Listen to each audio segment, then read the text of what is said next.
What happens when the fairy tale shatters? Rosalind Vance was living a dream, married to billionaire titan Damian Blackwood, pregnant with their first child, residing in a sprawling Manhattan penthouse. But as she lay in a hospital bed, her life and the life of her unborn baby hanging by a thread after a sudden terrifying collapse, her dream became a nightmare. The one person she needed, her devoted husband, was unreachable. His phone went straight to voicemail. His private jet wasn't en route to his supposed business meeting in Tokyo. It was parked on a sun-drenched tarmac in the Caribbean. And Damian Blackwood was not alone. The story you are about to hear is a chilling tale of betrayal, greed, and a mother's ferocious will to survive. The crystal chandeliers of the Blackwood penthouse on Park Avenue seemed to weep, their light fracturing into 1,000 lonely shards across the polished marble floors. Just hours ago, this space had been prepped for joy. Baby blue and silver balloons were meant to bob against the 20-foot ceilings. A 5-tier cake from a celebrity baker was scheduled for delivery. It was the day of Rosalind Vance's baby shower, an event orchestrated to be the talk of New York's elite. Rosalind, at 8 months pregnant, had felt like the queen of this gilded world. She'd walked through the grand living room that morning, a hand resting protectively on her swollen belly, a soft smile on her lips. She traced the spine of a leather-bound book on Damian's mahogany desk, his scent a crisp, expensive mix of sandalwood and ambition lingering in the air. He'd called her that morning, his voice a smooth baritone crackling slightly over the satellite phone. "I'm so sorry I'm missing this, my love," Damian Blackwood had said. "This Tokyo deal is a monster. Close it and I'm on the first flight home to you and our little man." Rosalind believed him. Why wouldn't she? For 3 years, Damian had been her everything. He'd swept her off her feet, a bright, unassuming art historian, and brought her into a world of unimaginable luxury and power. The Blackwood name was practically royalty in the world of finance and real estate. And he had chosen her. He'd always made her feel chosen, cherished. The first pang of pain had been sharp, sudden, and terrifying. She'd dismissed it as a Braxton Hicks contraction, something her doctor had prepared her for. She was reaching for a glass of water when the second wave hit, a brutal, wrenching cramp that stole her breath and sent a spray of icy fear through her veins. She crumpled to the floor, the plush Aubusson carpet doing little to cushion her fall. Her vision blurred. The last thing she saw before darkness claimed her was her cell phone lying just out of reach on a glass coffee table. It was her brother Nathaniel Nate Hayes who found her. An architect with a thriving but modest firm, Nate was the antithesis of the Blackwood world. He was grounded, fiercely protective, and had always been slightly wary of the speed with which his sister had been absorbed into Damian's universe. He'd arrived an hour early for the shower, a ridiculously oversized teddy bear under his arm, only to be met with an eerie silence. Using the emergency key Rosalind had given him, he'd let himself in, his cheerful, "Rosie, I'm here," dying in his throat at the sight of her unconscious on the floor. Panic, cold, and absolute seized him. The 911 call was a blur of choked words. The paramedics were a whirlwind of calm, professional urgency. As they loaded his sister onto a gurney, her face as pale as porcelain, Nate's hand instinctively went to his pocket for his phone. He had to call Damian. The first call went straight to voicemail. "Hi, you've reached Damian Blackwood. I'm currently unavailable. Please leave a message." The voice was polished, confident, and utterly detached from the unfolding horror. Nate tried again. Voicemail. And again. Voicemail. He called Damian's personal assistant, a perpetually flustered woman named Bethany. "I'm sorry, Mr. Hayes, Mr. Blackwood is in flight to Tokyo. All communications are down as per standard procedure. He's not to be disturbed." "This is a medical emergency," Nate yelled into the phone, his voice echoing in the now cavernous, silent penthouse. "His wife has collapsed. She's pregnant. They're taking her to Lenox Hill Hospital right now." I will do what I can," Bethany stammered. "I will try to get a message to the cockpit crew via satellite relay, but I can't promise anything." At the hospital, the news was a relentless barrage of clinical, terrifying terms. severe placental abruption, maternal hemorrhaging, fetal distress. Emergency cesarean section is our only option. Nate stood alone in the sterile waiting room, the giant teddy bear now slumped in a chair beside him, a pathetic, fluffy monument to a day that had gone horribly wrong. He was Rosalind's emergency contact, her next of kin on the forms, a role that should have been Damien's. He fielded calls from bewildered friends and family, canceling the shower with a leaden voice. Hours bled into one another. He paced, he prayed, he called Damien's phone another 20 times. Voicemail. Always voicemail. Frustration curdled into a dark, ugly suspicion. Damien ran a multi-billion-dollar empire. He was a man who could move markets with a single phone call. The idea that he was completely unreachable felt wrong. It felt like a lie, driven by a gut feeling he couldn't ignore. Nate made another call. This one wasn't to a friend or family member. It was to an old college acquaintance, a man who now worked in a niche field tracking private aviation for high-net-worth clients. "It's a weird request. I know, Mark," Nate said, his voice low. "But can you check the tail number on Damien Blackwood's Gulfstream G650? It's N91DB. He's supposed to be flying to Tokyo, but I need to be sure." There was a pause, the sound of furious typing. "Nate," Mark said a minute later, his voice strange. "That's not right." "What's not right?" Nate asked, his heart hammering against his ribs. "The flight plan for N91DB wasn't filed for Tokyo," Mark said slowly. "It was filed for a private airstrip in the Caribbean. The flight departed Teterboro 4 hours ago." Nate felt the blood drain from his face. "The Caribbean? Where in the Caribbean?" Another few seconds of typing. "According to the transponder data, the jet landed 30 minutes ago, on the island of St. Barthélemy, St. Bart's." The name hit Nate like a physical blow. St. Bart's, the playground of the rich and famous, an island known for sun sand and secrecy. It was not a place one went for a monster business deal. In that moment, as a doctor walked toward him with a grave expression, Nate knew. He knew with a sickening certainty that while his sister was fighting for her life and the life of their child in a cold New York hospital room, her billionaire husband was somewhere warm, sunny, and very, very far from where he was supposed to be. And he was not alone. The carefully constructed facade of Rosalind's perfect life had just been shattered, and the truth was about to be more devastating than he could ever imagine. The world for Rosalind and her baby had shrunk to the rhythmic beep and hiss of machines in the intensive care unit. After a grueling 5-hour surgery, she was stable but weak, drifting in a morphine-induced haze. Her son, delivered at just 32 weeks, had been whisked away to the NICU. He was tiny, fragile, and fighting for every breath. Nate had seen him for a fleeting moment through the glass of an incubator, a mess of wires and tubes attached to a perfect miniature human being. He'd been named Arthur, a name Rosalind and Damien had chosen together in happier times. A strong, classic name. Kingly. Now it just felt achingly vulnerable. Nate sat by Rosalind's bedside, her hand cool and limp in his. The sight of her so diminished and pale against the stark white sheets ignited a cold, hard fury in his chest. St. Bart's. The name echoed in his mind, a taunt. He couldn't sit still. He couldn't wait. Leaving a message with the head nurse to call him the second she stirred, he left the hospital and went to a place he never thought he'd need, the Midtown office of Frank Costello, private investigator. Costello was a man who looked like he'd been carved from granite and left out in the rain. A former NYPD detective, he operated out of a cramped, cluttered office that smelled of stale coffee and cynicism.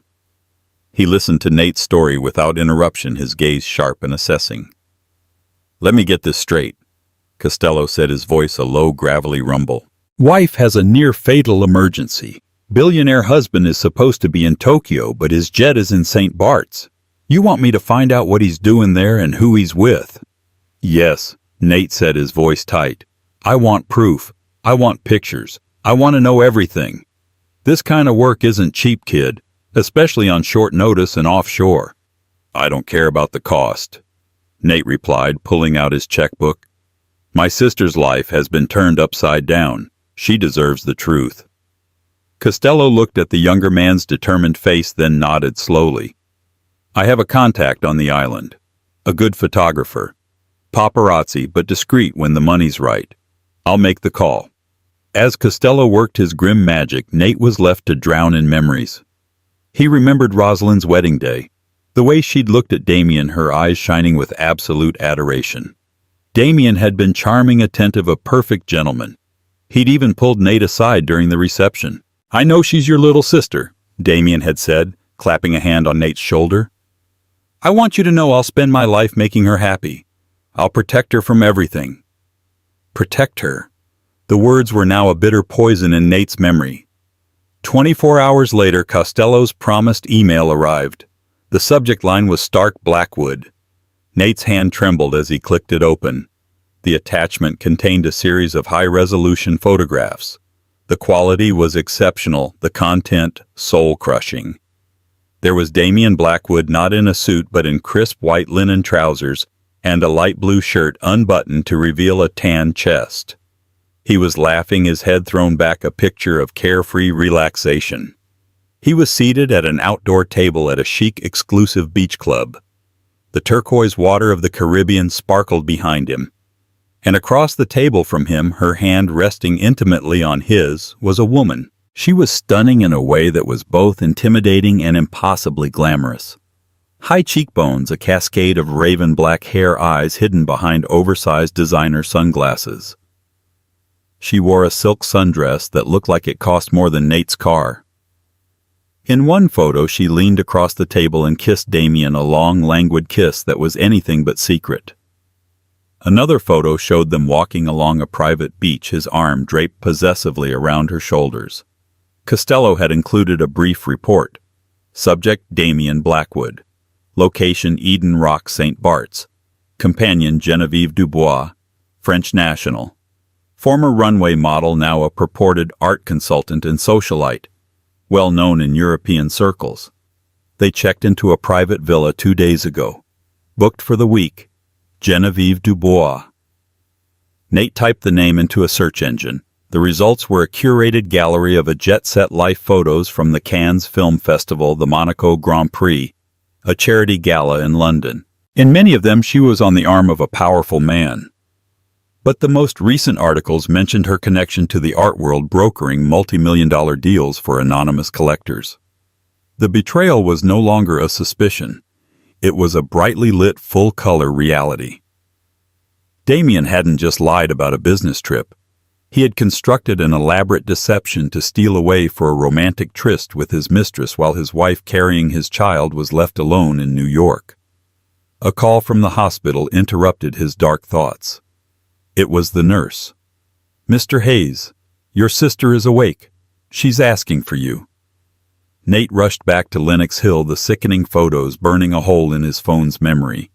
He found Rosalind sitting up slightly, her eyes wide with a mixture of confusion and fear. "Nate," she whispered, her voice raspy. Is our baby okay?" Nate took her hand, forcing a gentle smile that felt like a mask. "He's a fighter, Rosie. A real little fighter. He's in the NICU, but he's stable. The doctors are optimistic." Relief washed over her face, followed immediately by another question. "Damien, have you reached him? Does he know he must be worried sick?" Nate's heart broke. The innocence, the unwavering faith in her husband was still there. He couldn't tell her. Not now. Not when she was this fragile. The connection's been bad. He lied, the words tasting like ash. His assistant said they're having trouble with the satellite comms on the jet. "I'm sure he'll call the second he lands." Rosalind nodded, accepting the lie, her brow furrowed with worry for her husband, not for herself. Poor Damien. He's going to feel so guilty for not being here. You have to tell him it's not his fault. It just happened. Nate could only nod, a knot of rage and grief tightening in his gut. He knew with dreadful certainty that Damien Blackwood felt no guilt at all. As Rosalind closed her eyes, exhausted, Nate looked out the hospital window at the cold, gray city. He thought of the sun-drenched beach, the laughing man, and the beautiful woman by his side. The fight for Rosalind and Arthur's health was in the hands of the doctors. But the fight against Damien Blackwood had just begun, and Nate would be its first soldier. The arrival of Victoria Blackwood was not an entrance. It was an occupation. She swept into the sterile quiet of the hospital's private wing like an Arctic front trailed by two stern-looking men in dark suits who were clearly not doctors. Victoria Damien's mother was a woman forged from old money and unyielding will. Her silver hair was coiled into an impeccable chignon, her couture suit was armor, and her eyes, the same piercing gray as her son's, held no warmth, only appraisal. She bypassed the nurse's station as if it were invisible, her heels clicking in imperious rhythm on the polished floor. She found Nate sitting vigil outside Rosalind's room. "Nathaniel," she said, her voice crisp and devoid of sympathy. It was not a greeting, it was a summons. "I need an update, the exact situation." Nate stood his own grief momentarily eclipsed by a wave of dislike for this woman. He had only met her a handful of times, and each encounter had left him feeling like a specimen under a microscope. "Rosalind is stable, but she lost a lot of blood. The baby Arthur is in the NICU. He's premature, but they're hopeful," he said, keeping his voice level. Victoria's gaze flickered with something not concern but calculation. "And Damien, have you made contact?" "His phone goes to voicemail," Nate said, watching her carefully. "His office said he was in flight to Tokyo and unreachable." Victoria's lips thinned into a bloodless line. "An unfortunate complication. I've taken the liberty of dispatching a message through more effective channels. He is being recalled. The Tokyo deal can be postponed." She made it sound like she was recalling a faulty appliance, not summoning a son to his wife's and child's side. "I need to see Rosalind," she announced, moving toward the door. "She's sleeping," Nate said, instinctively stepping to block her path. "The doctor said she needs absolute rest." Victoria's eyes narrowed. "I am her mother-in-law. I am the grandmother of that child in the NICU. I will not be told when I can and cannot see my family." The sheer audacity of it, the ownership in her tone, made Nate's blood run cold. Before he could argue further, a doctor, a kind-faced woman named Dr. Sharma, intervened. "Mrs. Blackwood," she said firmly, "your daughter-in-law is my patient, and she is in a very delicate state, both physically and emotionally. Rest is paramount. No visitors outside of her brother for now. That is my final word." Victoria looked at Dr. Sharma as if she were an insect, but the doctor held her ground. Thwarted, the matriarch turned her attention back to Nate, gesturing for him to follow her to a private waiting area down the hall. "This is a disaster," she said once they were alone, her voice a low, intense hiss. "The press will get wind of this. A Blackwood heir born under emergency circumstances. The rumors will fly. We need to control the narrative." Nate stared at her, aghast. "Control the narrative? Victoria, Rosalind almost died. Your grandson is fighting for his life in an incubator." "Do not be naive, Nathaniel," she snapped. "Every family has its crises. The difference is how the Blackwoods handle them. We do not air our laundry in public. We present a united front. When Damien returns, the official story will be that he was in a top-secret negotiation and returned the moment he was notified." "Understood." The lie was so blatant, so self-serving, it took Nate's breath away. He thought of the pictures of Damien and Genevieve Dubois laughing in the sunshine. "And where is he returning from?" Nate asked, his voice dangerously quiet. "This top-secret negotiation, was it in St. Bart's?" The direct hit landed. For a fraction of a second, a flicker of genuine surprise crossed Victoria's face before the mask of icy control slammed back into place. "I don't know what you're talking about," she said, her voice even colder than before. "I do," Nate shot back, his control finally snapping. "I have photos, Victoria, of him, with a woman named Genevieve Dubois. They were at Eden Rock while my sister was bleeding on her penthouse floor." Victoria was silent for a long moment. She walked to the window, looking down at the traffic on the street below. When she turned back, her expression was one of pragmatic ruthlessness. "Men like my son have appetites," she said, as if explaining a simple biological fact. "Genevieve is a dalliance, a meaningless distraction. It's unfortunate that its timing coincided with this medical issue." "A medical issue?" Nate was incredulous. "You're defending him." "I am protecting my family, and my family's legacy," she corrected him. "Rosalind is a Blackwood now. She has a duty. This changes nothing." She paused, her gaze turning sharp as steel. "You should advise her to remember that. And you should also advise her to remember the terms of the agreement she signed before the wedding." "The prenup," Nate said flatly. "Precisely," Victoria confirmed. "Our lawyers are the best in the world. It is, shall we say, ironclad.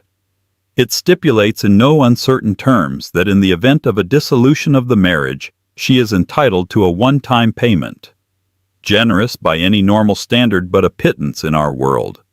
She waives all claims to Blackwood assets, properties, and holdings.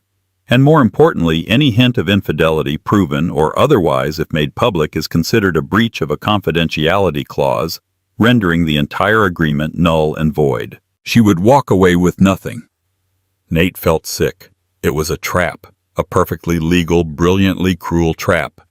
They had bought his sister, and the price of her freedom was her silence and her poverty. So she's supposed to just accept this, welcome him back with open arms while he has a mistress in the Caribbean. She will do what is necessary to secure her future and the future of her child, Victoria stated. The Blackwood name provides a life of privilege and protection. Arthur is a Blackwood.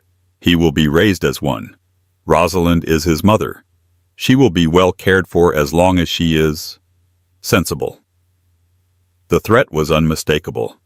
Play along or be cast out and left with nothing, not even the resources to fight for her own son. The Blackwood Wall wasn't just about controlling the press. It was about controlling people. It was a fortress of money, power, and lawyers, and they had just surrounded his sister. As Victoria turned to leave, her composure absolute, she delivered one final chilling remark. "For what it's worth, Nathaniel," she said, pausing at the door. "I did warn Damien that this particular girl, Genevieve, was more trouble than she was worth. He can be headstrong." She knew. The final piece clicked into place. Victoria had known about the affair all along. She hadn't cared about the betrayal, only about its potential to become a public relations problem. Nate was left alone in the silent room, the true nature of the family his sister had married into laid bare. They weren't just dysfunctional, they were predatory. And Rosalind, waking up to a world of pain and fear, had no idea she was sleeping in the lion's den. The haze of medication lifted slowly, peeling back layers of pain to reveal a stark new reality. Rosalind's first lucid thoughts were of her baby, Arthur.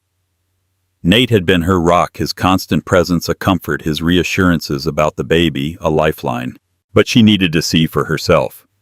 Against the doctor's initial advice, she insisted. Bundled into a wheelchair, Nate pushing her, they made the solemn journey to the neonatal intensive care unit. The scene inside was a surreal landscape of quiet urgency.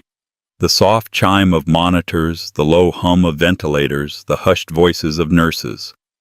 And there, in a clear plastic box, was Arthur. He was so much smaller than she had ever imagined. His skin was translucent, a web of tiny blue veins visible beneath. A feeding tube was taped to his cheek, and monitors tracked every precious breath and heartbeat. Rosalind pressed her hand against the incubator, tears streaming down her face. He was so perfect, so fragile. A wave of love so fierce and primal it stole her breath, washed over her.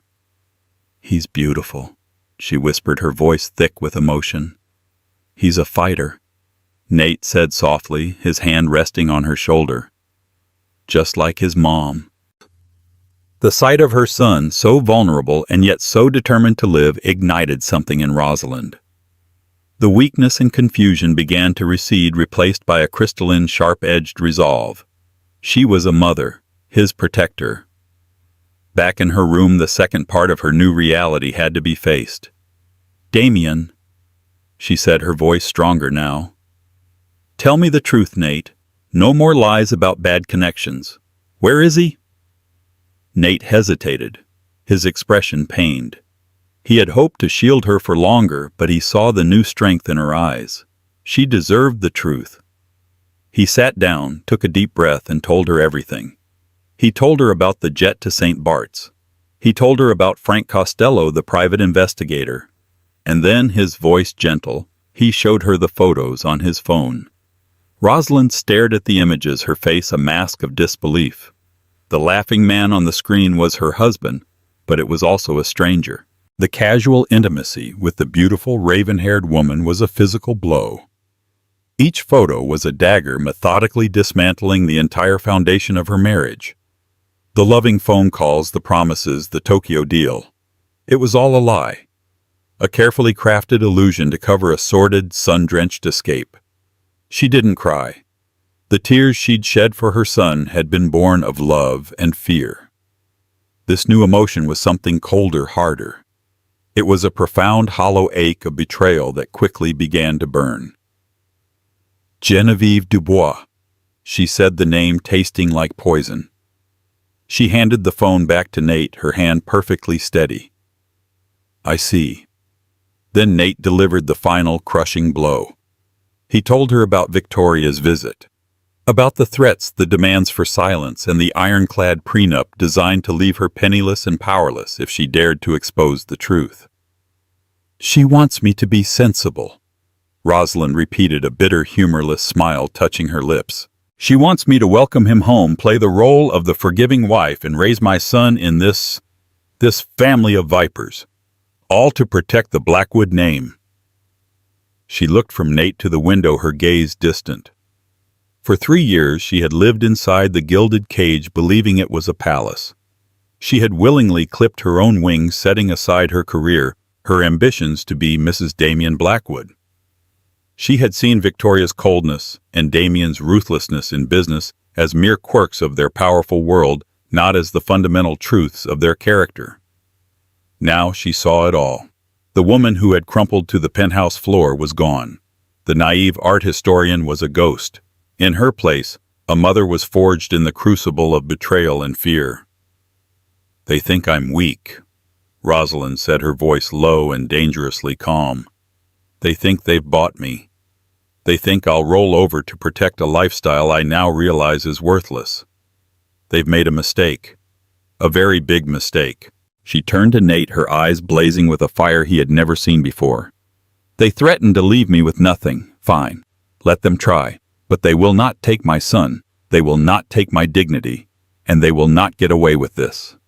"What are you going to do?" Nate asked, a sense of awe mixing with his concern.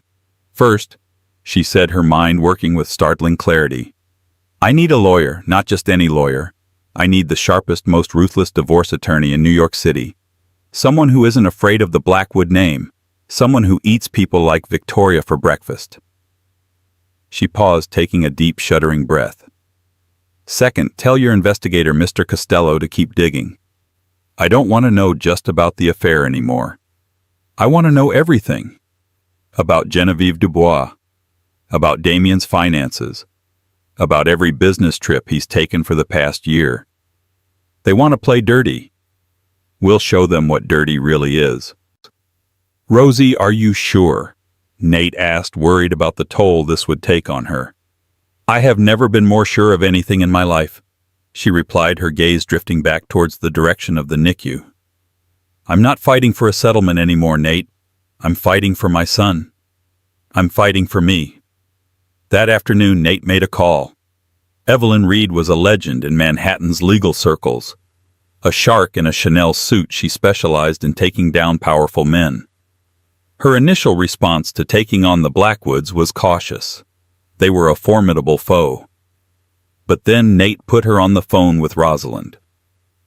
For 20 minutes, Evelyn listened as Rosalind from her hospital bed laid out the situation with chilling precision and icy determination.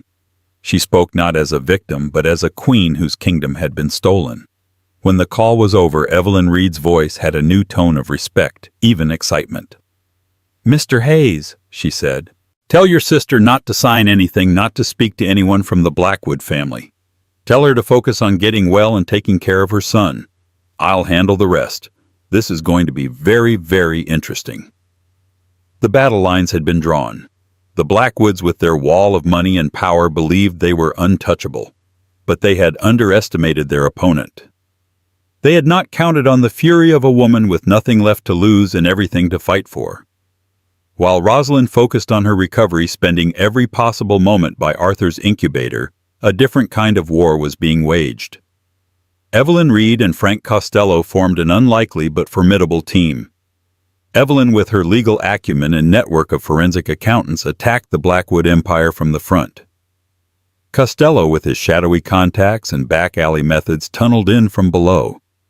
Costello's investigation into Genevieve Dubois hit a wall at first. Her public persona was impeccable, her digital footprint curated to perfection. She was an enigma wrapped in couture. But Costello had learned long ago that everyone has a past. He started digging not into Genevieve, but into Damien's finances following the money. The business trips were the key. Tokyo, Zurich, Dubai, Cayman Islands. For each trip, there were massive multi-million-dollar wire transfers from a subsidiary of Blackwood Industries, but the receiving accounts weren't corporate partners. They were shell corporations with innocuous names like Aegean Holdings and Alpine Ventures, registered in impenetrable offshore jurisdictions. This is where Evelyn Reed's team took over. Her forensic accountants, modern-day digital bloodhounds, began to untangle the web. It was a classic embezzlement scheme, but on a breathtaking scale. Damien Blackwood was systematically draining money from his own family's company. "He's not just cheating on his wife," Evelyn explained to Nate during a tense meeting in her office. "He's cheating on his entire family. He's building a nest egg, a massive one. We're talking upwards of $100 million that we can trace so far." The twist came when they finally cracked the ownership of one of the shell corporations. It wasn't registered to Damien. The sole director and beneficiary of Aegean Holdings was listed as one Genevieve Dubois. The picture snapped into terrifying focus. This wasn't just an affair. It was a conspiracy. Genevieve wasn't a dalliance, or a distraction, as Victoria had so dismissively called her. She was Damien's business partner in the systematic looting of his own company. The art consultant persona was the perfect cover explaining her international travel and access to the world of high finance. "She's not his mistress," Rosalind said from her hospital room when Nate updated her. She had been discharged but refused to go home to the penthouse, instead taking a suite near the hospital to be close to Arthur. "She's his accomplice." The revelation changed the legal landscape entirely. This was no longer a simple, albeit high-stakes divorce. This was corporate fraud, embezzlement, and conspiracy. The ironclad prenup with its cruel infidelity clause had a fatal flaw. It was predicated on a legitimate marriage. Evelyn Reed argued that the entire marriage was fraudulent, a cover for Damien's criminal enterprise with his partner Genevieve. The prenup could be nullified. While Evelyn prepared her legal bombshells, Costello kept digging into Genevieve's past, convinced there was more to the story. Why would a man like Damien, who already had everything, risk it all? Greed was one thing, but this felt personal. Costello pulled old immigration records, school yearbooks, and birth certificates from France, cross-referencing them with the sparse details he had. He found it in a dusty, digitized archive of a small-town newspaper from outside Lyon, France. An old article from 25 years ago about a local tragedy. A promising boutique investment firm, Dubois Capital, had gone bankrupt after a hostile takeover by a ruthless American conglomerate, Blackwood Industries, led by a young, aggressive Alistair Blackwood, Damien's father. The founder of the French firm, a man named Luc Dubois, had lost everything. His reputation was ruined, his family destitute. A few months later, he took his own life. He left behind a wife and a 15-year-old daughter. The daughter's name was not Genevieve. It was Juliette. Juliette Dubois. Costello found a grainy class photo from that year. A serious-looking teenage girl with dark hair and piercing, intelligent eyes stared back at him. He ran facial recognition software comparing it to modern photos of Genevieve Dubois. It was a 98% match. Genevieve Dubois was Juliette Dubois. The entire affair, the embezzlement, the conspiracy. It wasn't about love or even simple greed. It was a long, patient, brilliantly executed revenge plot. Juliette now, Genevieve had spent decades crafting a new identity, working her way into the circles of power, all with one goal: to get close to the son of the man who had destroyed her father, and to dismantle the Blackwood empire from the inside out, just as Alistair Blackwood had done to her family. Damien wasn't her partner, he was her pawn, a vain, arrogant, and easily manipulated tool for her vengeance. My God, Nate breathed when Costello laid out the timeline. She's been playing him the entire time. Looks like it, kid, Costello grunted. She found his weakness, his ego, and his wallet, and she exploited it masterfully. He probably thinks this whole thing was his idea. The information was dynamite. They now understood the motive. They had the proof of the fraud, and they had the key to unlocking the entire conspiracy. Evelyn Reed advised them to hold the information about Genevieve's true identity. It was their trump card to be played when it would cause the most damage. The stage was being set for a confrontation.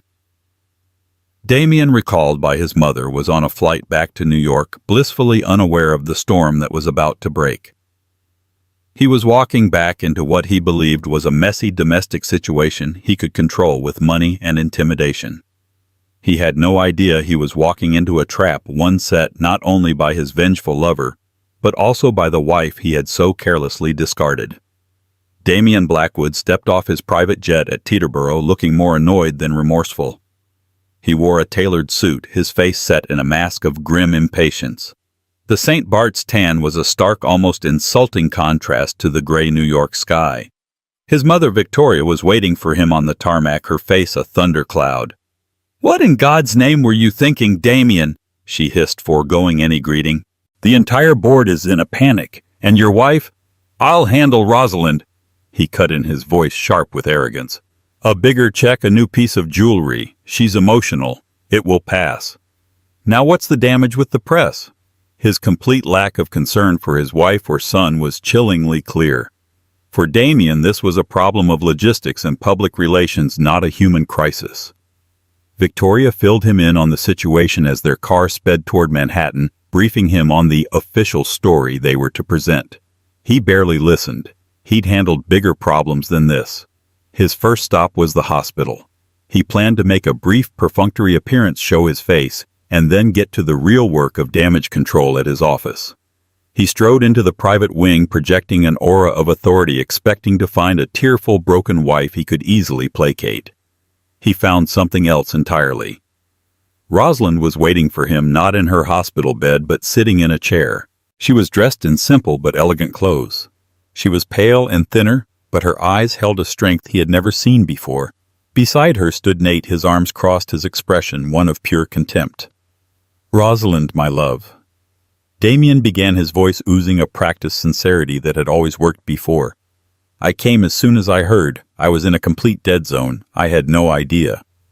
"Save it, Damien," Rosalind said, her voice calm and clear. It didn't waver. "Save the lies for the press. I'm not interested." Damien was taken aback. This was not the reaction he had anticipated. "Darling, you're not well. You've been through a trauma. You're not thinking clearly." "On the contrary," she replied, her gaze unwavering. "I have never thought more clearly in my entire life. I had a lot of time to think while you were enjoying the sunshine in St. Bart's." The name hung in the air between them. Damien's face tightened. "Nate has been filling your head with poison. This is a misunderstanding." "Was it a misunderstanding when you kissed her on the beach?" Rosalind asked, her voice still unnervingly steady. Or when you transferred $12 million to a shell company called Aegean Holdings last month, a company registered to one Genevieve Dubois. The blood drained from Damien's face. The arrogance vanished, replaced by a flicker of pure panic. He looked from Rosalind to Nate, his mind racing. How could they possibly know that? What? What are you talking about? He stammered. I'm talking about fraud, Damien. Rosalind continued, pressing her advantage. I'm talking about you and your partner systematically embezzling hundreds of millions of dollars from Blackwood Industries, from your own family. At that moment the door opened and Victoria Blackwood swept in, having heard the raised voices from the hall. She saw the look on her son's face and the cold fury on Rosalind's, and she knew she had lost control of the situation. Rosalind, this is not the time or the place, Victoria said, her voice like ice. You are hysterical. Don't you dare call me hysterical, Rosalind snapped, finally rising to her feet. The full force of her anger, controlled until now, was unleashed. Your son, the man I married, left me to nearly die while he conspired with his mistress to steal from you. And you knew. You knew about the affair, and you did nothing but worry about the family's reputation. You ungrateful little... Victoria began, but Nate stepped forward. Say one more word to my sister and you'll be dealing with me, he said, his voice a low growl. Damien, cornered and desperate, turned on Rosalind. You'll regret this. You signed the prenup. You try to expose me, you'll walk away with nothing. You'll never see a dime. The prenup? Rosalind gave a short, sharp laugh, devoid of humor. My lawyer seems to think that a contract predicated on a fraudulent marriage isn't worth the paper it's written on, especially when one of the signatories was actively engaged in a criminal conspiracy throughout the duration of the marriage. That's a game for the courts to decide, Damien. And I have a feeling the federal prosecutors will be very interested in my story. The threat of federal involvement of the entire Blackwood Empire being put under a federal microscope finally hit Victoria. This was no longer a family squabble. This was a potential cataclysm. But Nate held the final devastating card. You're a fool, Damien, Nate said, stepping forward. You think you've been in control of this? You think she's in love with you. You don't know anything, Damien snarled. I know that your brilliant, beautiful partner, Genevieve Dubois, isn't who you think she is, Nate said, watching Damien's face intently. You see, her real name is Juliette Dubois. Damien just stared, confused. The name meant nothing to him, but it meant everything to Victoria. Her face went ashen. She visibly staggered back a step, one hand flying to her throat. She remembered the name. She remembered the hostile takeover. She remembered the ruined man, Alistair's vanquished foe from decades ago. Her father was Luc Dubois, Nate continued, his voice hammering home the final nails in the coffin. Does that name ring a bell, Victoria? The man your husband Alistair crushed on his way to the top. The man who killed himself after Blackwood Industries destroyed his life. This was never about you, Damien. You were just the tool. This was about revenge. She played you from the very beginning. She used your greed and your ego to get close enough to burn your father's empire to the ground. And you handed her the matches. The truth crashed down on Damien with the force of a physical blow. The stolen moments, the whispered plans, the shared secrets, it was all a lie. He wasn't the mastermind. He was the mark, the perfect, arrogant fool. He looked at his mother, whose horrified expression confirmed everything. He looked at Rosalind, his discarded wife, who now stood before him as his executioner. In that sterile hospital corridor, the Blackwood dynasty, built on decades of ruthless ambition, finally came crashing down. Not from a rival corporation or a market crash, but from the inside, brought down by the ghosts of its past and the woman it had so grievously underestimated. The fallout was swift and spectacular. The story, leaked not by Rosalind, but by a disgruntled Blackwood Industries board member trying to save his own skin, exploded across the media. It was a scandal of epic proportions, embezzlement, a long con revenge plot, a high society affair, and a critically ill wife and newborn at its center.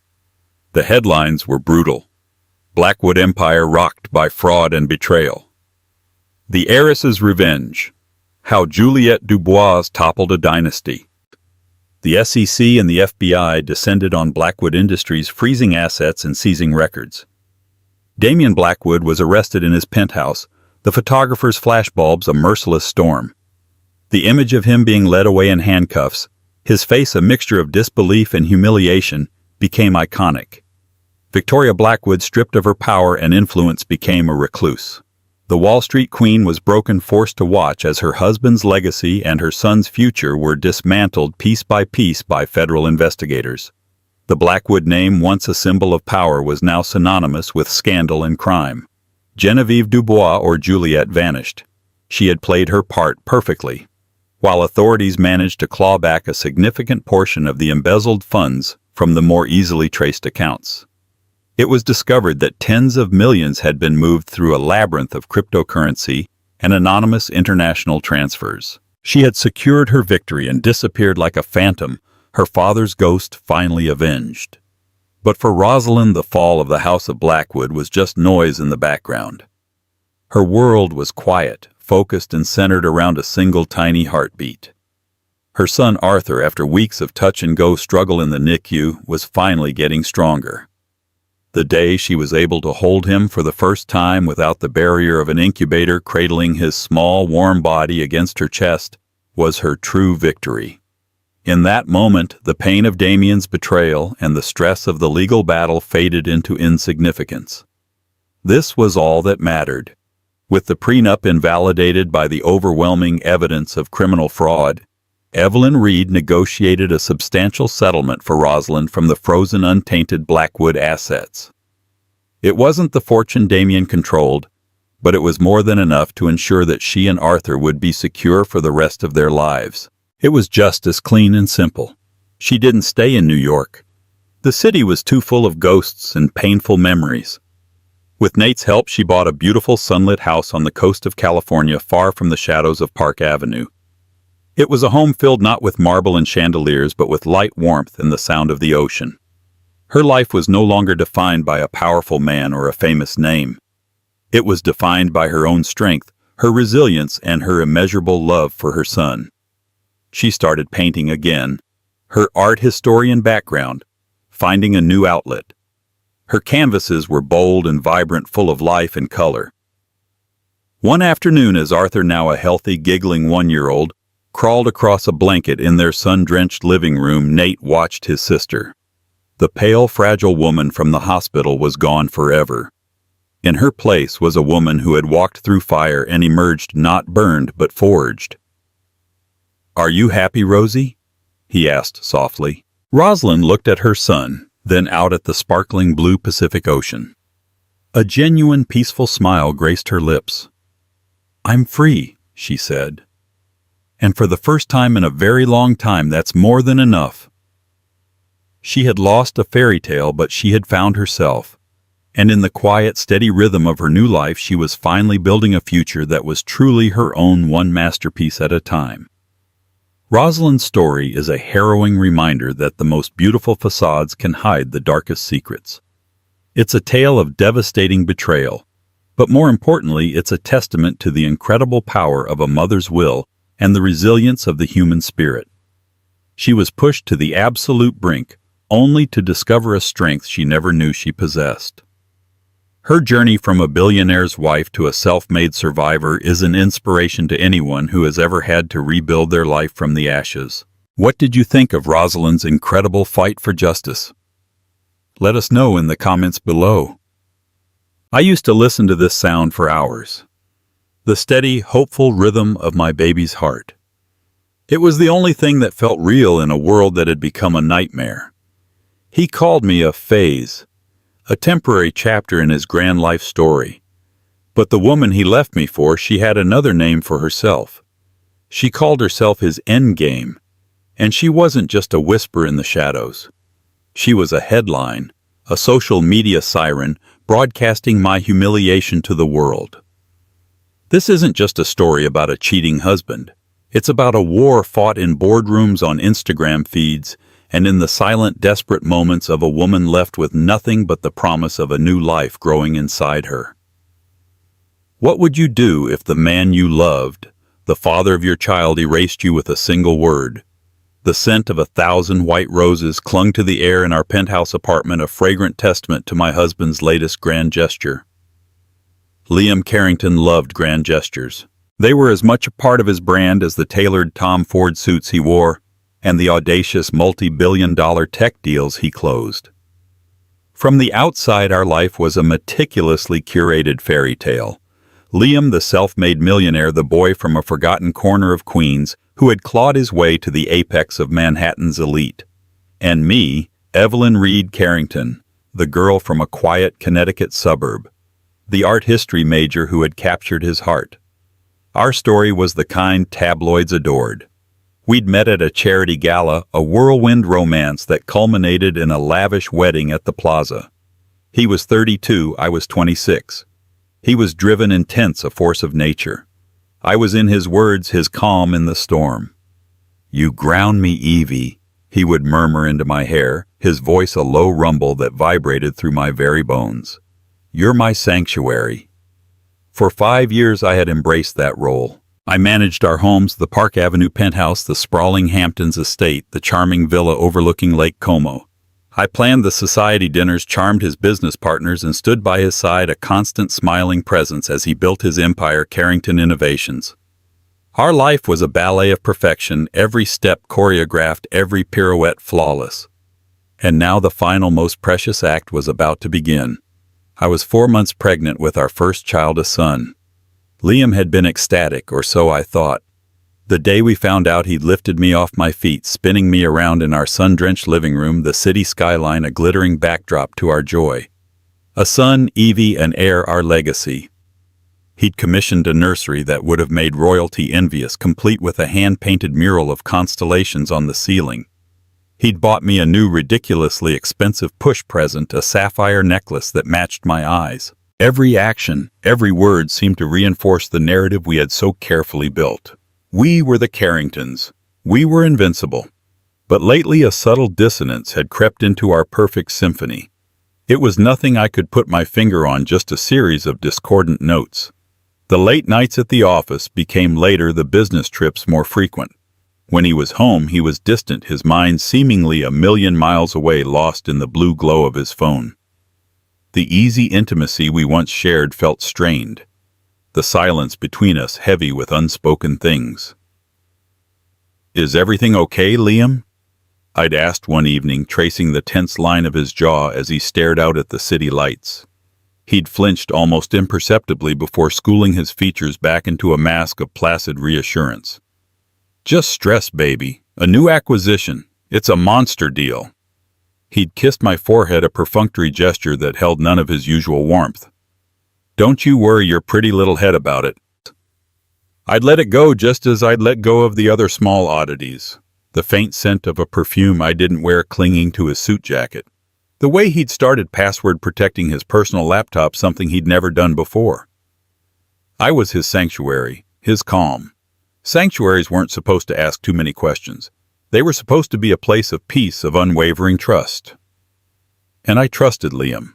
I had built my entire world on that trust. The first crack in my perfect world appeared not with a bang, but with a tap on a screen. I was scrolling through Instagram, a mindless distraction, while waiting for him to come home. The algorithm, in its infinite and often cruel wisdom, suggested a new profile to follow. The name was unfamiliar, Marin Cortez. The profile picture was a stunning brunette, her lips curved in a self-assured smirk, her eyes glinting with a confidence that bordered on arrogance. She was posed on the deck of a yacht, the sunset casting her in a golden glow. The background looked suspiciously like the view from our villa on Lake Como. I clicked on her profile. It was public, a curated feed of luxury and audacity. Designer clothes, exotic travel, champagne flutes, and cryptic captions that hinted at a life of unapologetic indulgence. There were pictures in Mykonos, where Liam had supposedly been for a solo tech conference 2 months ago. A shot of her driving a vintage Porsche, remarkably similar to the one Liam kept at our Hamptons estate. A cold dread began to seep into my bones, chilling me despite the warmth of the apartment. It was circumstantial, I told myself. A coincidence. Manhattan's elite was a small, incestuous world. People traveled to the same places, drove the same cars. I was being paranoid. I was a pregnant woman, my hormones were running wild. But then I saw it. A post from 3 days ago. It was a close-up shot of her hand, perfectly manicured, resting on a man's arm.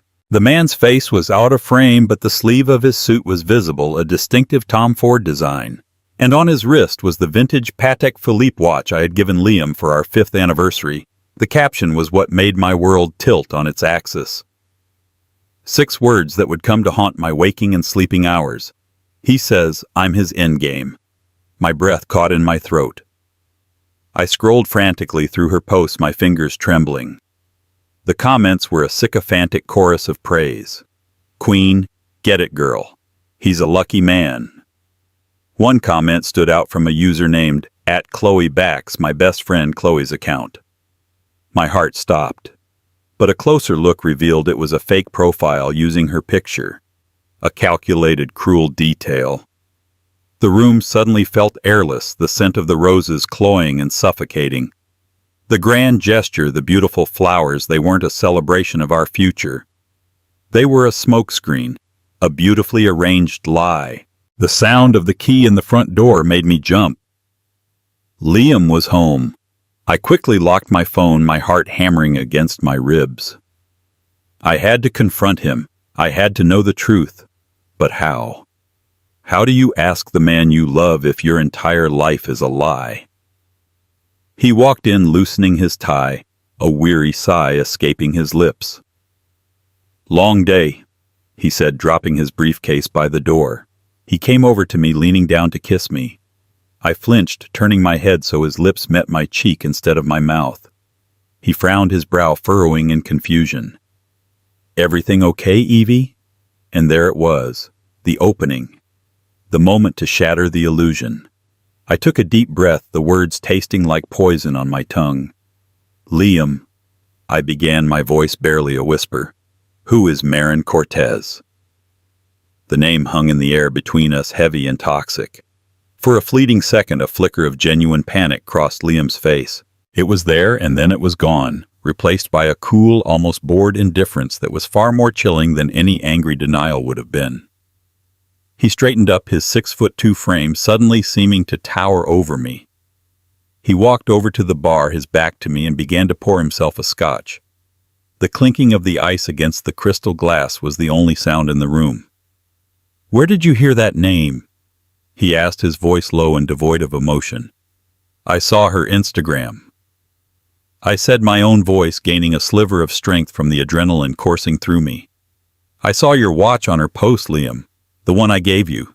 The one you told me was in for repairs. He took a slow sip of his drink before turning to face me. The man looking at me was not the husband I knew. His eyes, usually so full of warmth and affection when they landed on me, were now cold, hard chips of ice.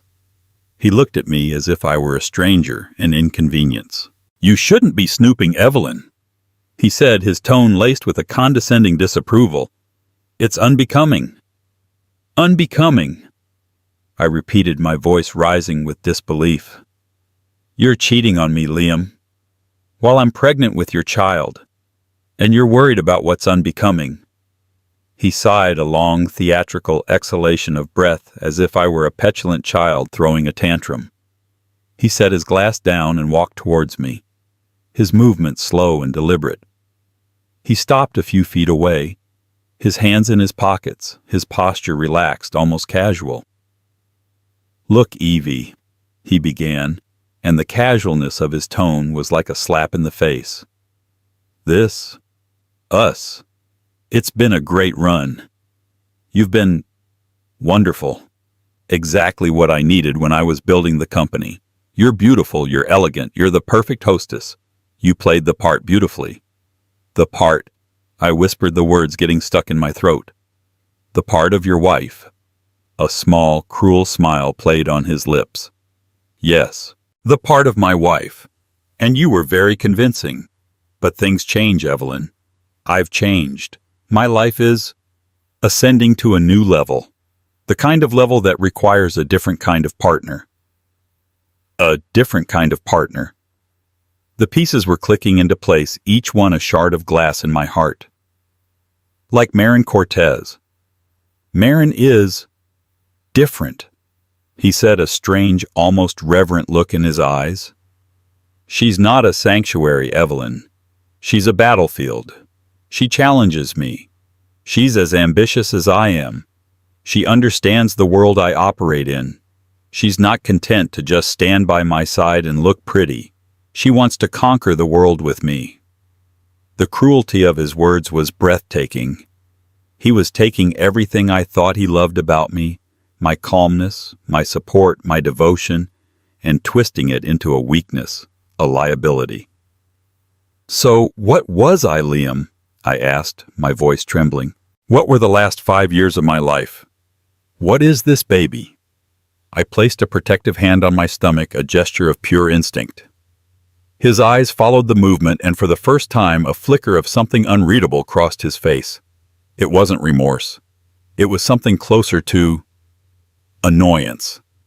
And then he said the words that would forever be seared into my memory, the words that would become the anthem of my heartbreak. Evelyn, he said, his voice soft, almost gentle, which made the words all the more brutal. You're just a phase, a beautiful, wonderful phase, but a phase nonetheless. And this, he gestured vaguely towards my belly, this is just an unfortunate complication. The world went silent. The city lights outside the window blurred into a meaningless smear of color. The scent of the roses was now nauseating the smell of decay. A phase. An unfortunate complication. My son. Our son. An unfortunate complication. I felt a strange sense of detachment, as if I were floating above my own body watching this scene unfold. I saw myself standing there, my hand on my pregnant belly, my face a mask of shock and devastation. I saw the man I had loved, the man I had built a life with standing before me, looking at me as if I were nothing more than a line item on a balance sheet that needed to be cleared. Get out! I said, the words coming out in a choked whisper. He raised an eyebrow. Excuse me. Get out! I screamed, the sound tearing from my throat, raw and primal. Get out of my home. Our home. Evelyn. He corrected me, his voice still infuriatingly calm. And I'm not going anywhere. This is my apartment. You're the one who will be leaving.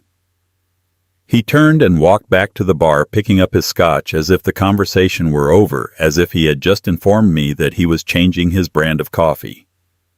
I stood there frozen for what felt like an eternity. The adrenaline that had propelled me forward had vanished, replaced by a cold, creeping numbness. He was right. It was his apartment, his money, his life. I was just a guest, a temporary resident. A phase. I walked zombie-like into our bedroom. His clothes were still hanging in the closet, his scent still lingering on the sheets. I pulled out a suitcase and began to pack, my movements jerky and uncoordinated. I didn't know where I was going. I just knew I couldn't stay there another second. As I was zipping up my suitcase, my phone buzzed. A notification from Instagram. Against my better judgment, I looked. It was a new post from Marin Cortez. A professional-looking photo of her and Liam, taken at what looked like a red carpet event. He was in a tuxedo, she in a slinky silver gown that left little to the imagination. His arm was wrapped possessively around her waist, and he was looking at her with an intensity, a raw adoration that he hadn't looked at me with in years. The caption was simple and aimed directly at me. I knew it as surely as I knew my own name. The end game has begun. Hatch and Carrington power couple. Unstoppable. And beneath the caption, a single comment from a verified account, Marcus Vance Liam's right-hand man and COO of Carrington Innovations. The future is now. Congratulations, boss. The betrayal was complete. It wasn't just Liam. It was his entire world. They had all known. They had all watched as I'd blissfully planned a nursery for a baby he considered an unfortunate complication. They had all been in on the secret. My numbness gave way to a white-hot rage. A rage so intense it burned away my tears. He wanted me to leave fine. I would leave, but I would not go quietly. I would not disappear like a phase. He had underestimated me. He had mistaken my kindness for weakness, my devotion for docility. He was about to find out just how wrong he was. I closed my suitcase, a new steely resolve hardening within me. He may have thought this was his endgame, but I was about to change the rules of the game. This was not the end of my story. It was the beginning of a war, and I would not lose, for myself and for the tiny innocent life that was depending on me. The doorman, a kind-faced man named George, who had always treated me with a gentle deference, couldn't hide the pity in his eyes as I walked through the lobby, my single suitcase in tow. He called me Mrs. Carrington, as he always did, but the name felt like a costume I was desperate to shed. I didn't correct him. In that moment, I didn't have the strength. My first and only call was to Chloe. My Chloe. Not the imposter on Instagram, but the real fiercely loyal friend who had been my maid of honor and my anchor through every storm, though none had ever been like this. She answered on the first ring, her voice a cheerful, "Hey, Evie, how's my favorite future mama?" The dam broke. A sob thick and ragged escaped my lips. "Chloe," I managed to choke out. Can I come over? I'm buzzing you in right now," she said, her tone instantly shifting from cheerful to all business. She didn't need any other explanation. Chloe's apartment in the West Village was a cozy, cluttered haven, a world away from the sterile, minimalist perfection of my penthouse. Books overflowed from shelves. Colorful textiles were draped over furniture, and the air smelled of coffee and her signature lavender-scented candles. It smelled like home. She enveloped me in a hug the moment I stepped through the door, holding me tight as I sobbed uncontrollably, my carefully constructed composure shattering into a million pieces. She guided me to her worn velvet sofa, wrapped me in a quilt, and pressed a mug of chamomile tea into my trembling hands. "Tell me everything," she said, her voice soft but firm. And I did. I told her about the Instagram posts, the confrontation, the cold, cruel words Liam had used to discard me. I told her about Marin Cortez calling herself his endgame. I told her about Marcus Vance's public endorsement of their affair. By the time I finished, my voice was raw and the tea in my mug was cold. Chloe's face was a mask of cold fury. "That absolute bastard," she hissed, her eyes flashing. "That narcissistic, sociopathic, grade-A bastard. And Marcus, I always knew he was a weasel. The future is now. I'll show him the future." "What do I do, Chloe?" I whispered, feeling utterly lost. "He said he's kicking me out. He said the baby is an unfortunate complication." "Okay, first things first," Chloe said, her mind already working, strategizing. "We need to get you a lawyer. Not just any lawyer. We need a shark, a piranha, the kind of lawyer who makes men like Liam Carrington weep." She pulled out her laptop and started typing furiously. Chloe was a journalist, a damn good one, and her network of contacts was vast and varied. While she searched, I found myself numbly scrolling through Marin Cortez's Instagram feed again. It was a form of self-torture, but I couldn't look away. It was a masterclass in psychological warfare. Every post was a carefully crafted missile aimed at me. A picture of her wearing a diamond bracelet with the caption, "Some things are just meant to be." A selfie of her and Liam on a private jet clinking champagne glasses captioned, "To New Beginnings." She had even posted a picture of a ridiculously large modern art sculpture being delivered to a warehouse with the tag, "at Carrington Innovations New HQ Art Piece." The old one was just not to my taste. She was erasing me piece by piece, not just from Liam's life, but from the very company he had built, a company I had supported from the very beginning. "I found someone," Chloe announced, snapping me out of my trance. Her name is an old-school legal powerhouse, a name that strikes fear into the hearts of Manhattan's philandering husbands.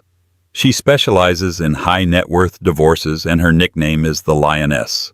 She sounds perfect. A divorce. The word felt foreign, unreal. Just yesterday I was planning a future with my husband. Now I was planning my divorce. Yes, a divorce, Chloe said firmly. And a settlement that will make his eyes water. You are not walking away from this with nothing, Evelyn. You are the mother of his child. In the eyes of the law, you are not a phase. You are his wife, and you have rights. The next morning, Chloe dressed in what she called her battle armor, a sharp black pantsuit and a look of fierce determination accompanied me to Zara's office in Midtown.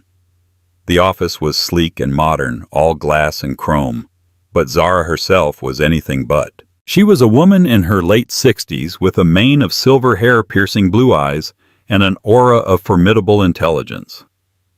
I recounted my story for the second time in 24 hours.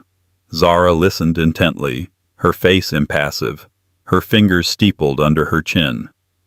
She asked pointed, incisive questions about my finances, my prenuptial agreement, and Liam's business. Our prenup was ironclad, I explained, feeling a fresh wave of foolishness. Liam insisted on it. It basically says that what's his is his and what's mine is mine. And I came into this marriage with very little. Did you work during the marriage, Mrs. Carrington? Zara asked. No, I said quietly. Liam wanted me to focus on our life, on supporting him. Did you host dinner parties for his business associates? Did you travel with him for work? Did you advise him on aesthetic choices for his company's branding, his offices, the apartments he used to woo investors? Yes, I said, surprised. All the time. I helped design the entire layout and feel of the new Carrington Innovations headquarters. Liam always said I had impeccable taste. A slow, satisfied smile spread across Zara's face.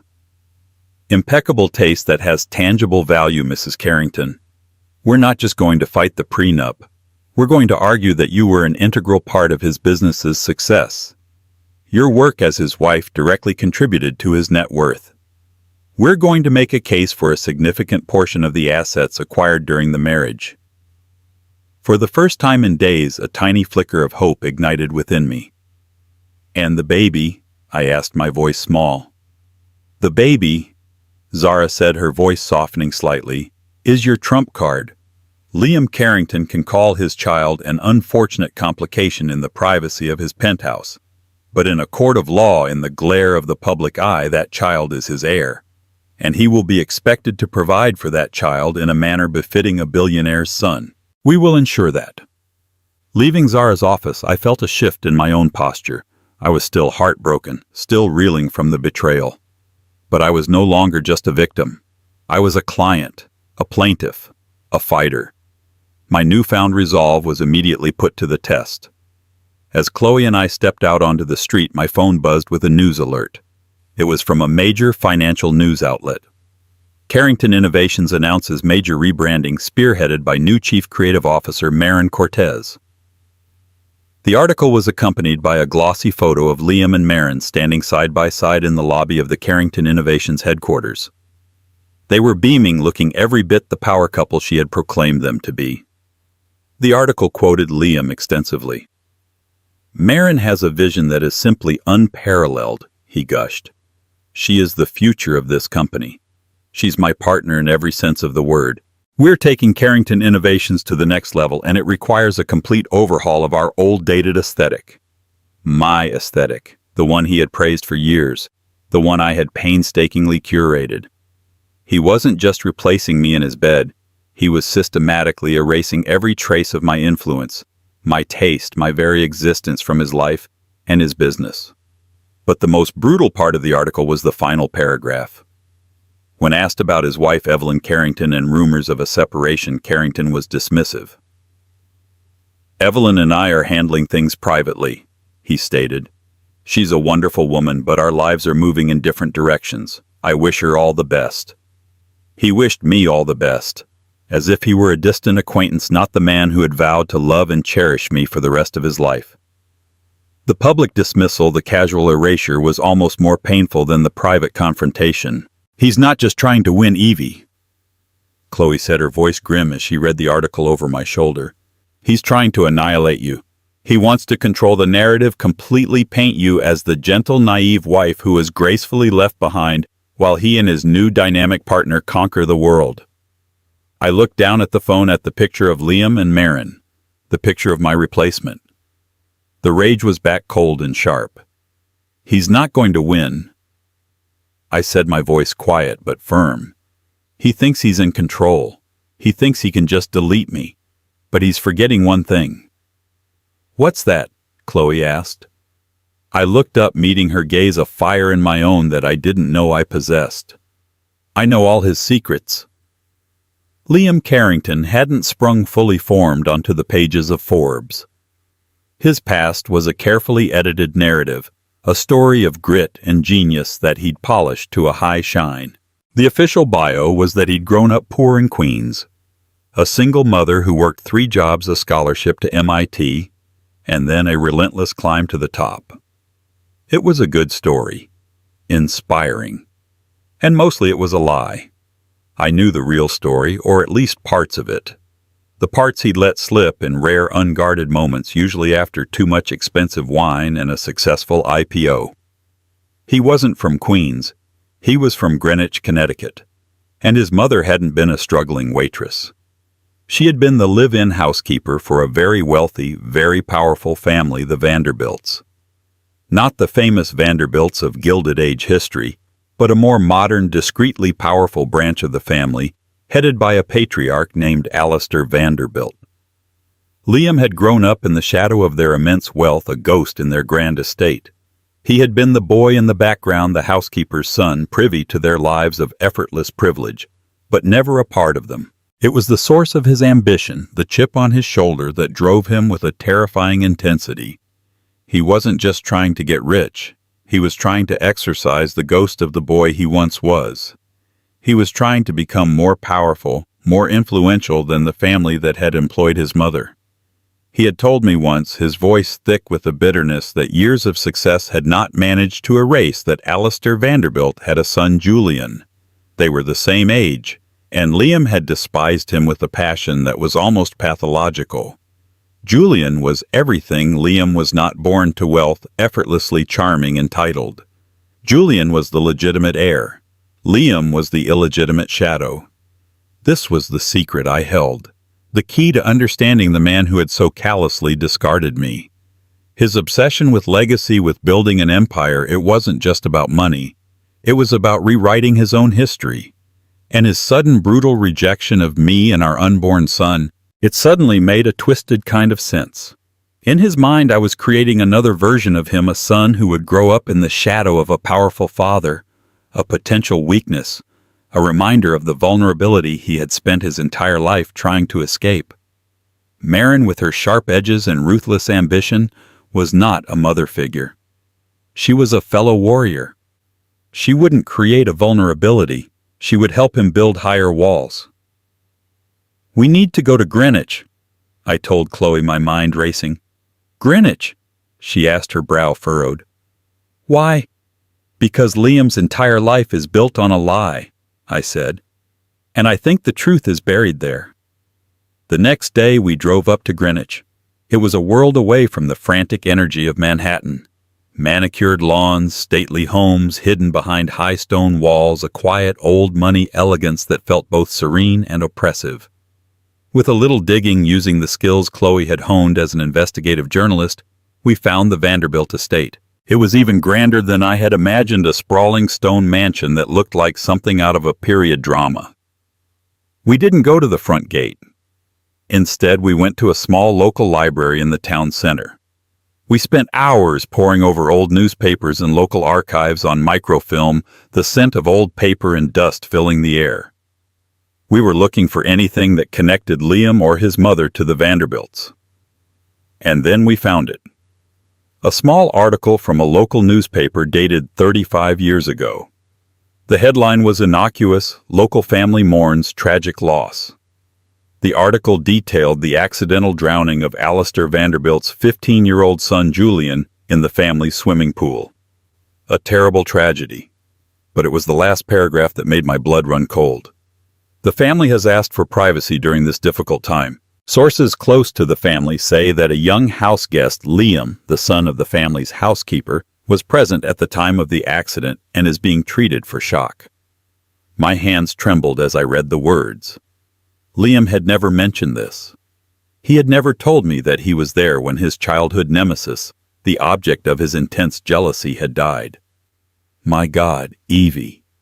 Chloe whispered, her eyes wide. What if it wasn't an accident? The question hung in the air, dark and terrifying. Was it possible? Was the foundation of Liam's entire empire, his entire life, built on something far more sinister than a lie about his upbringing? We kept digging. We searched for information about Liam's mother. We found her name, Elena, and discovered that she had left her job with the Vanderbilts abruptly after Julian's death. She had moved to Queens, taken a job as a waitress, and raised Liam alone. She had died of cancer when Liam was in college. The official narrative, the one Liam had so carefully constructed, had been a twisted version of the truth. He had taken the reality of his mother's later life and erased the privileged and possibly traumatic context that had preceded it. Our final stop was a small, unassuming church on the outskirts of town. We found Elena's grave in the adjoining cemetery. It was a simple headstone, weathered by the years. As I stood there looking at the name of the woman who had been my mother-in-law, a woman I had never known, I felt a profound sense of sadness. She too had been a victim of the Vanderbilts in her own way. As we were about to leave, an elderly woman, her back bent with age, was placing fresh flowers on a nearby grave. She looked over at us, her eyes kind and curious. "Are you family of Elena's?" she asked, her voice thin and reedy. I was her daughter-in-law." I said the words feeling strange on my tongue. The woman's eyes widened in recognition. "You must be Liam's wife. I remember Elena, such a sweet woman, and so fiercely protective of that boy, especially after the terrible business at the Vanderbilt place." "You knew her then?" Chloe asked, her journalist's instincts kicking in.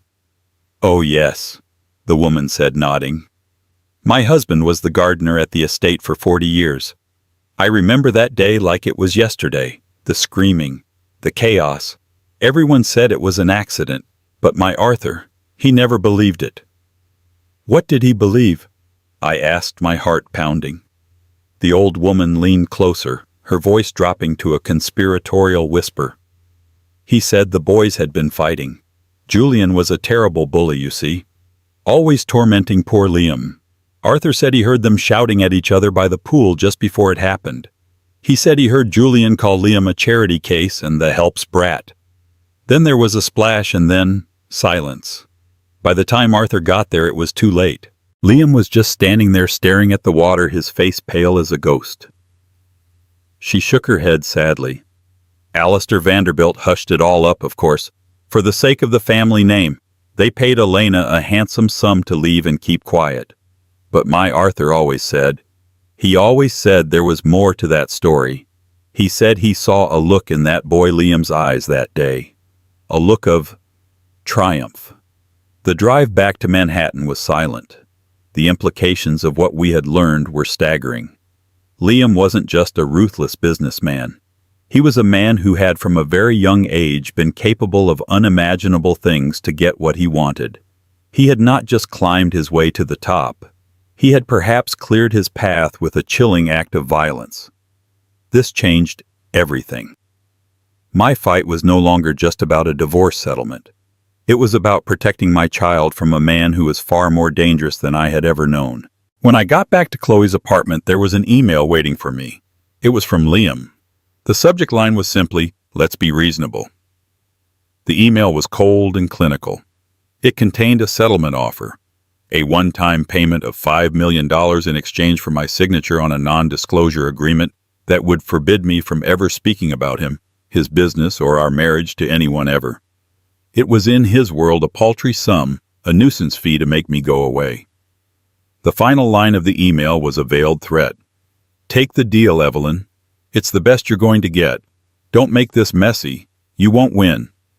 I looked at the email, and then I thought about the old woman in the cemetery, the story of the two boys by the pool, the look of triumph in a young boy's eyes.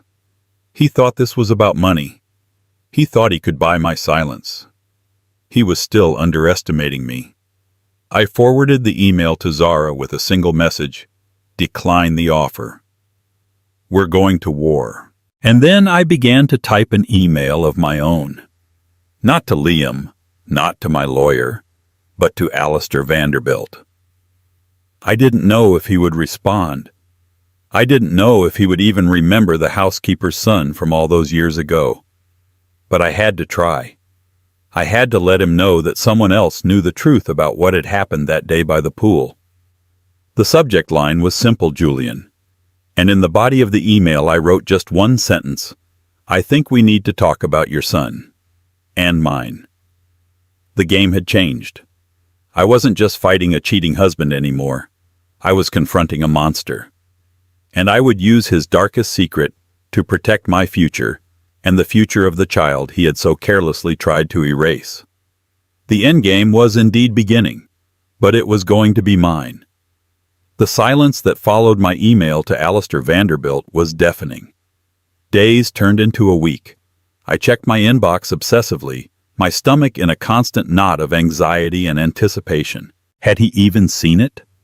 Had his assistants dismissed it as spam? Or had he seen it and chosen to ignore it to leave the ghosts of the past undisturbed? During this week of waiting, Liam and Maren escalated their public relations offensive. They were everywhere, a fawning feature in a glossy magazine about their dynamic partnership, complete with a photo shoot in his penthouse. Maren had redecorated, of course. My carefully chosen warm, neutral palette had been replaced with stark black and white chrome and jarring modern art. It was cold, impersonal, and screamed of power. The article subtly painted me as a relic of Liam's past, the starter wife, who couldn't keep up with his meteoric rise.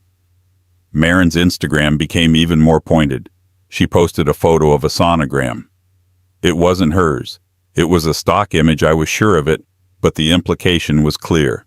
The caption read, "Building our own legacy, the right way. Cat endgame." She was taunting me, using the very thing that should have been my private joy, my pregnancy, as a weapon against me. The cruelty was breathtaking. Chloe was my rock, a constant source of outrage and strategic advice. "She's trying to get under your skin, Evie. Don't let her." Zara, my lawyer, was more clinical. "This is good for us," she'd said over the phone. "Every post, every public statement, it's more ammunition. He's creating a public narrative of cruelty and emotional distress. A judge will not look kindly on this." But legal strategy was a cold comfort in the dead of night when the loneliness and the humiliation felt all-consuming. I would lie awake in Chloe's guest room, my hands on my growing belly, and whisper promises to my unborn son. "I will protect you," I'd murmur into the darkness. "I will not let him erase you." Then on a Tuesday morning it came. An email from a private encrypted address.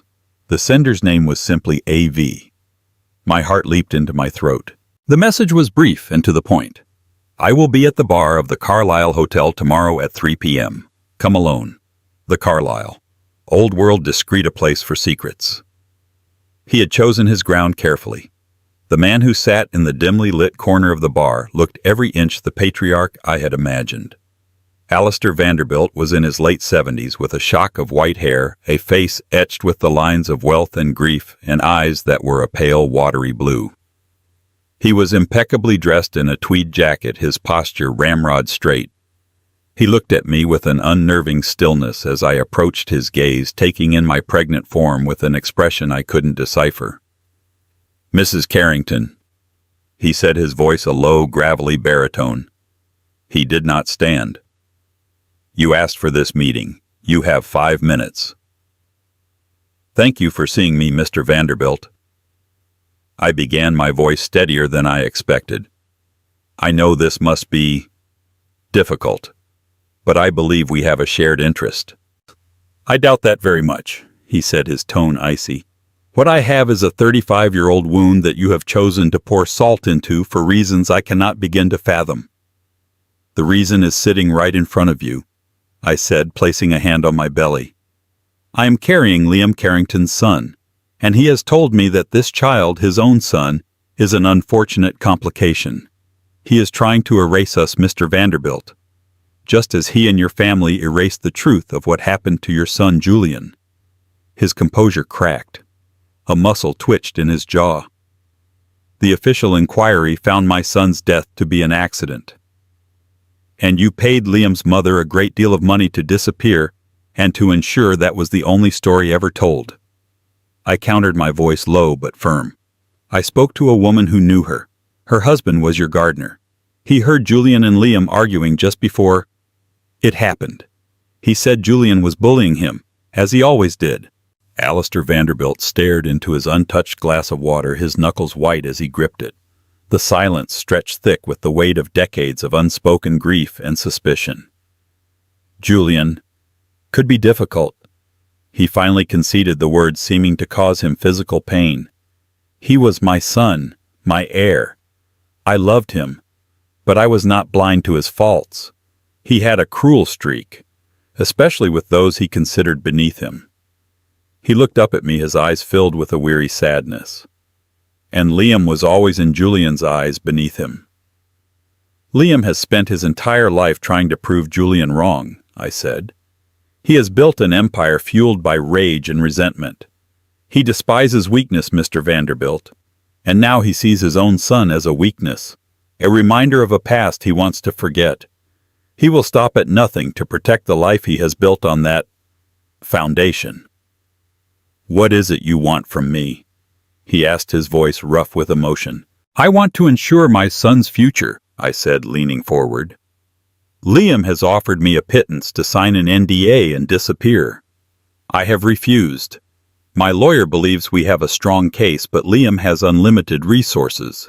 He will drag this out. He will try to bury me in legal fees and public humiliation. But there is one thing he is more afraid of than anything else. And what is that? You, I said simply. He is terrified of the ghost of Greenwich. The story of what happened at your pool is the one secret that could destroy the image he has so carefully crafted. It could destroy his business. His investors would flee. His endgame partner would see him not as a warrior, but as a frightened boy with a dark secret. Alistair was silent for a long time. He looked out the window at the traffic moving slowly along Madison Avenue, but I knew he was seeing something else entirely. A swimming pool. 2 boys. A lifetime of regret. Liam Carrington stole my son's future, he said, his voice barely a whisper. He stood by and watched him die. Whether it was an accident or something more, he did nothing. And my family, we enabled him. We bought his silence. We allowed him to go on and build a life on the ashes of my sons. He turned his gaze back to me, and for the first time I saw not a powerful patriarch but a broken father. And now he intends to do the same to his own child, to cast him aside.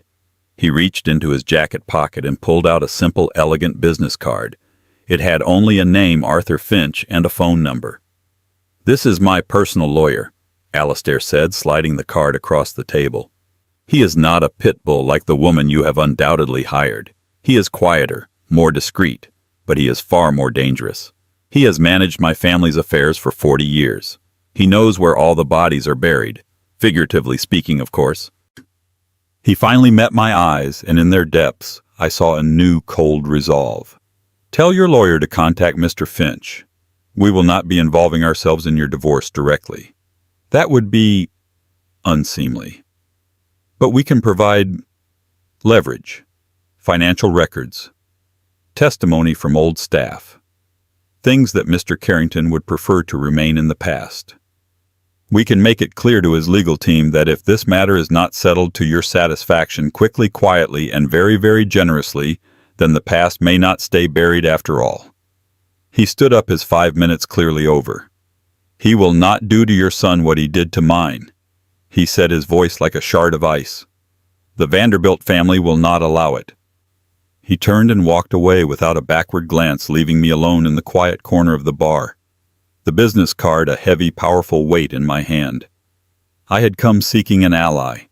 I had found something far more potent. I had found a king long dormant who had just been reminded that a debt of blood had yet to be paid. The war was not just mine anymore. Liam had picked a fight with his past, and the past was about to fight back. I walked out of the Carlisle, my hand on my belly, a fierce protective smile on my face. The endgame was coming, but the players and the rules had just dramatically changed. So what happens when a ghost from the past, backed by old money and an even older grudge, enters the fray? Liam's carefully constructed empire, built on a foundation of lies, began to tremble. The unfortunate complication he'd tried to discard was now backed by a force he could not bully by or control. The battle that followed was not fought on Instagram or in the tabloids, but in hushed, terrified phone calls between lawyers, and in the sudden, inexplicable drying up of investor confidence. Marin, his endgame, soon discovered that the throne she had so eagerly usurped was perched on a sinkhole. This wasn't just my story of heartbreak and betrayal. It became a story of reclamation. It's a testament to the fact that no woman is ever just a phase, and that a mother's love for her unborn child can be the most powerful force on earth.